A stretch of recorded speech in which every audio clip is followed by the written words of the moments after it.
दोस्तों, भारत हो या फिर दुनिया का कोई और देश, बाइक से प्यार करने वाले लोग आपको हर जगह मिल जाएंगे। तभी तो दोस्तों सभी बाइक पर बैठते ही अपने आप को फिल्म का हीरो समझने लगते हैं। लेकिन दोस्तों, क्या आप जानते हैं भारत के ऐसी एक 5 बाइक्स के बारे में जो आई तो भारतीय मार्केट में पूरी तरीके से टसन के साथ, लेकिन दोस्तों अपने किसी मैन्युफैक्चरिंग डिफेक्ट की वजह से उन्हें मार्केट से जल्द ही टाटा बाय बाय बोलना पड़ा। तो दोस्तों तैयार हो जाइए, हम आपको भारत की 5 ऐसी सबसे बेकार बाइक्स के बारे में बताने वाले हैं, जो कि दोस्तों जिस तेजी से मार्केट में आई थी उसी तेजी से मार्केट से बाहर भी चली गई। नंबर 5 दोस्तों, होंडा नावी। आइए दोस्तों सबसे पहले बात करते हैं होंडा नावी के बारे में। दोस्तों होंडा नावी भारत में बेची जाने वाली सबसे छोटी बाइक्स में से एक थी। दोस्तों आपको बता दें कि इस बाइक का अलग होने का सबसे बड़ा राज था इसका सबसे छोटा साइज। होंडा नावी ना तो पूरी तरीके से बाइक थी और ना ही पूरी तरीके से स्कूटर। कंपनी ने इस बाइक को इन दोनों के बीच के सेगमेंट के तौर पर पेश किया था। इस वजह से दोस्तों कस्टमर इसके लिए कंफ्यूज हो जाते थे इसको खरीदने के पहले। इसीलिए दोस्तों यह बाइक कभी भी ज्यादा पॉपुलर नहीं हो पाई। दोस्तों कहा तो यह भी जाता है कि कोई भी ऐसी सिंपल बाइक नहीं खरीदना चाहता, ये मोपेड के रूप में कम प्रैक्टिकल है। इस बाइक के अंदर दूसरी मोटरसाइकिल की तरह 125 सीसी वाली शक्ति नहीं थी, और साथ ही साथ दोस्तों क्योंकि इंडिया में महिलाएं इस तरीके की मोटरसाइकिल को पसंद नहीं करती, इसीलिए दोस्तों यह कम एक्सेसिबल है। दोस्तों नए राइडर्स ऐसी मशीन पर अजीब नहीं दिखना चाहेंगे, जो कि दोस्तों गियर वाली बाइक की तरह दिखती है लेकिन मोपेड की तरह काम करती है। दोस्तों आप यह बात जानकर हैरान रह जाएंगे कि अप्रैल 2019 से लेकर जनवरी 2020 तक मात्र 24 नवी बाइक की बिक्री हुई थी। नवी होंडा की ओर से पहला मॉडल है जिसका डिजाइन और निर्माण पूरी तरीके से इंडिया में किया गया था। सामान्य रूप से लंबाई में 1805 मिलीमीटर, चौड़ाई 748 मिलीमीटर, ऊंचाई में 1039 मिलीमीटर और दोस्तों 1285 मिलीमीटर का बेस है। जमीन से 765 मिलीमीटर ऊंची सीट के साथ में 156 मिलीमीटर की रिलायंस ग्राउंड क्लियरेंस भी है। इसका वजन दोस्तों 101 किलोग्राम का होता था और इसका फ्यूल टैंक पूरी एबिलिटी पर 3.8 लीटर का वजन उठा सकता था। नंबर 4 दोस्तों, हीरो इम्पल्स। हीरो की यह बाइक जितनी जल्दी बाजार में आई थी उतनी जल्दी बाजार से चले भी गई। इसके पीछे की वजह 150 सीसी की खराब एडवेंचरस बाइक थी और दोस्तों इसकी खराब मार्केटिंग इसकी बैकफायर की वजह थी।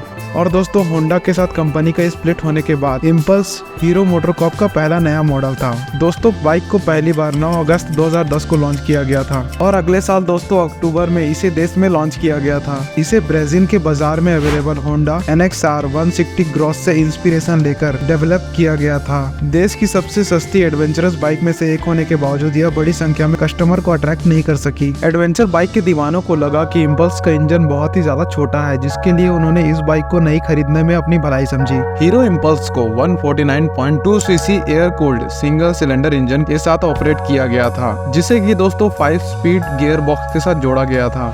दोस्तों यह इंजन 7500 आरपीएम पर 13.2 PS की पीक पावर और दोस्तों 5000 आरपीएम पर 13.4 Nm का पीक टॉर्क पैदा करता था। दोस्तों यह बाइक 115 किलोमीटर प्रति घंटे की रफ्तार से चला करती थी और दोस्तों इसका माइलेज अच्छा खासा 55 का था। और दोस्तों अगर आप इसका फुल टैंक करवा देते तो ये एक बार में 610 किलोमीटर तक चल सकती थी। भारत में दोस्तों 900 सीसी के तहत आने वाली बाइक्स ब्रेकिंग ड्यूटी के लिए हीरो इम्पल्स में 240 मिलीमीटर का फ्रंट डिस्क ब्रेक लगा था। इसके अलावा दोस्तों 245 मिलीमीटर इम्प्रेसिव ग्राउंड क्लियरेंस और दोस्तों हाई माउंटेड एग्जॉस्ट के साथ आई थी, जो क्लियरली दोस्तों इम्पल्स की ऑफ रोडिंग फैसिलिटी के लिए डिजाइन की गई थी। दोस्तों साथ साथ आपको यह भी बता दूं कि प्रोडक्शन बंद होने के कारण बाइक की कीमत 71,400 रुपए थी। नंबर 3 दोस्तों, होंडा CBF स्टनर। दोस्तों आपको बता दूं कि होंडा ने चुपचाप इस बाइक का प्रोडक्शन बंद कर दिया था। हाफ बेयरिंग से इंस्पायर स्पोर्टी स्टाइल के बावजूद CBF स्टनर भारत के बाजार में कभी भी बिक्री करने में कामयाब नहीं हो पाई। दोस्तों क्या आप जानते हैं इस बाइक का भारतीय मार्केट में फेल होने का क्या रीजन है? असल में दोस्तों इस बाइक की खराब बिक्री की वजह थी इसकी कीमत। फेयरिंग का ज्यादा वजन भी फ्यूल एफिशिएंसी नंबर्स पर मामूली कमी के लिए जोड़ा गया, जिसे दोस्तों खरीदारों के द्वारा नहीं सराहा गया, जो इस सेगमेंट पर माइलेज पर ज्यादा ध्यान फोकस करता है। दोस्तों स्टनर के ताबूत पर आखिरी खिल इसके डोपलगैंगर हीरो इग्निटर का मार्केट में आना था, जिसकी कीमत दोस्तों होंडा से कम हुआ करती थी। हीरो के द्वारा दी जाने वाली बेहतर सेवा और सेवा की कम लागत को ध्यान में रखते हुए आप समझ सकते हैं तुरंत कैसे इग्निटर ने स्टनर को आराम से कैसे अपने रास्ते से हटा दिया। होंडा का कहना है दोस्तों कि बाइक ऑर्डर के बेसिस पर बनाई जा रही थी, लेकिन दोस्तों हम सभी जानते हैं कि एक हल्के वजन वाली ट्रैक मोटरसाइकिल नहीं है जिसे इसे ऑर्डर के बेसिस पर बनाया जाना था। दोस्तों डीलर इस बात की भी पुष्टि करते हैं कि उन्हें पिछले 3 महीनों से बाइक मिलना बंद हो गया था और दोस्तों क्योंकि इसकी मांग भी नहीं थी इसलिए उन्होंने होंडा से इसकी मांग भी नहीं की। या तो ऑर्डर ही नहीं किया। दोस्तों यह पहली बार नहीं है जब होंडा ने किसी बाइक को बंद कर दिया। CB डेज़लर का भी यही हसर हुआ था दोस्तों। कंपनी की ओर से खराब विक्रेता ड्रीम नियो जिसकी बिक्री नहीं हुई, और दोस्तों साथ ही साथ ड्रीम युगा भी जिसने होंडा को CD110 लॉन्च करने के लिए इंस्पायर किया। नंबर 2 दोस्तों, हीरो करिश्मा ZMR। अब दोस्तों आप ही सोचिए कितना अजीब बात है ना, जिस बाइक का नाम ही करिश्मा है और वो अपना करिश्मा दिखा ही नहीं पाया कस्टमर्स के बीच। दोस्तों आपको बता दूं कि हीरो होंडा करिश्मा को सबसे पहले साल 2003 में लॉन्च किया गया था। इसके बाद दोस्तों इसके लुक में बड़े बदलाव के साथ इसे करिश्मा R के नाम से साल 2007 में उतारा गया। दोस्तों यह बाइक लोगों को पसंद तो बहुत आ रही थी, लेकिन सेल्स के मामले में कुछ खास नहीं कर पा रही थी। इसके बाद दोस्तों साल 2009 के सितंबर में कंपनी ने इस बाइक का एक और वेरिएंट मार्केट में उतारा जिसका नाम था दोस्तों करिश्मा ZMR। करिश्मा ZMR के बाद कंपनी ने साल 2014 में इसके लोकल परफॉर्मेंस में बदलाव के साथ इसे दोस्तों फिर से रिफ्रेश किया। आपको बता दें दोस्तों कि कंपनी ने इस बाइक की जगह वेबसाइट पर 200 सीसी वाली बाइक को फ्लैगशिप रेंज के रूप में दिखाया है। यह बाइक 2 वेरिएंट करिश्मा ZMR और करिश्मा ZMR के नाम से मार्केट में अवेलेबल थी।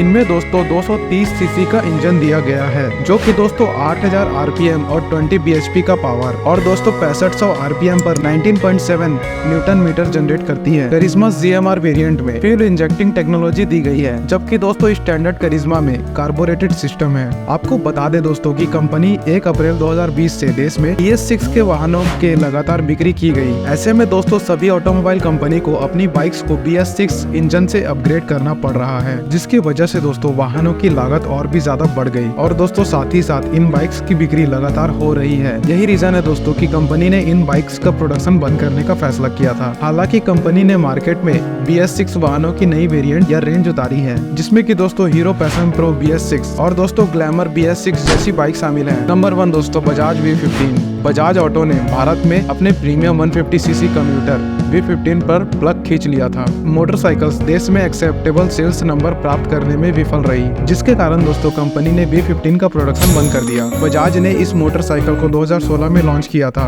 INS विक्रांत विमान वाहक के साथ कनेक्शन के कारण इसकी उचित कीमत, यूनिक स्टाइल और सवार आराम और पॉपुलैरिटी की वजह से बिक्री के मामले में इतनी अच्छी शुरुआत पकड़ी थी। गौर करने वाली बात तो यह है दोस्तों कि मोटरसाइकिल के फ्यूल टैंक को INS विक्रांत के निकाले गए मेटल से बनाया गया था। 2018 में जब तक मोटरसाइकिल की मांग कम होने लगी तब तक पूरी रेसिपी ने अच्छा काम किया था। घटती पॉपुलैरिटी का कारण पार्ट्स के क्वालिटी के मुद्दे को बताया गया था, जबकि दोस्तों मालिकों को पायलट सीट और भी ज्यादा तंग और अनकंफर्टेबल लगने लगी थी। दोस्तों 1 अप्रैल को नए सेफ्टी नॉर्म्स लागू होने से पहले बजाज ने V15 के प्रोडक्शन को सस्पेंड कर दिया था, जिसमें दोस्तों 150 सीसी से ज्यादा पावर वाली मोटरसाइकिल में ABS को जरूरी कर दिया गया था। V15 USP में इसकी 65,626 रुपए की कम कीमत थी, जिसने इसको दोस्तों 125 सीसी की बाइक के लिए खड़ा कर दिया। अब दोस्तों ABS को ऐड करने के कारण इस मोटरसाइकिल की दाम में काफी ज्यादा वृद्धि हो गई थी, जिसकी वजह से कंपनी ने बाइक को सस्पेंड करना और दोस्तों ज्यादा लोकप्रिय पल्सर को और ज्यादा पॉपुलर पल्सर की 150 रेंज पर ज्यादा ध्यान लगाना सही समझा। धन्यवाद।